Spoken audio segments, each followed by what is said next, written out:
புதுச்சேரியில் 1ஆம் வகுப்பு முதல் 12ஆம் வகுப்பு வரை தமிழ் வழியில் கல்வியை கற்பிக்க வேண்டும். அரசு அலுவலகங்களில் தாய்மொழியை அலுவல் மொழியாக பயன்படுத்த வேண்டும் என்பது உள்ளிட்ட தமிழ் உரிமை இயக்கம் சார்பில் துணைநிலை ஆளுநரிடம் மனு அளிக்கப்பட்டுள்ளது. பின்னர் செய்தியாளர்களை சந்தித்த தமிழ் உரிமை இயக்க தலைவர் பாவணன், புதிய கல்விக் கொள்கையின்படி மாநில மொழியில் பாடம் நடத்த வேண்டும் என்று விதிமுறைகள் இருக்க அதனை மீறி தமிழை புறக்கணித்து மற்ற மொழிகளை மாணவர்கள் மத்தியில் திணிப்பதாக குற்றம் சாட்டினார். தமிழ் வழியும் உண்டு, ஆங்கில வழியும் உண்டு. அர்த்தம் ஆங்கில வழியில மட்டும்தான் கல்வி என்பது திணிப்பில்லையா? ஆங்கில திணிப்பில்லையா?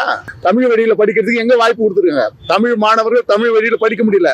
எல்லாம் தமிழ்நாட்டில் எல்லையோர தமிழ்நாட்டு பள்ளிக்கூடங்கள் இருக்கக்கூடிய பள்ளிக்கூடங்கள்ல புதுச்சேரி மாணவர்கள் போய் சேர்றான். ஏன்னா இங்க ஆங்கில வழியில படிக்க முடியலன்ட்டு. இதுக்கு என்ன பதில் சொல்ல போறாரு? கல்வித்துறையினுடைய சர்க்குலரே இந்தியில இருக்கு. நம்முடைய திட்டங்களுடைய பெயர் எல்லாமே இந்தியும் சமஸ்கிருதத்தில் இருக்கு. எதுவுமே புரியல. ஆசிரியர் இருக்காங்க இல்லையா, தலைமை ஆசிரியர் இருக்காங்க இல்லையா, அவங்க சொல்றது தயாரா இருக்காங்க. ஆனா அவங்க நடவடிக்கை எடுத்துவாங்க, அச்சப்படுறாங்க.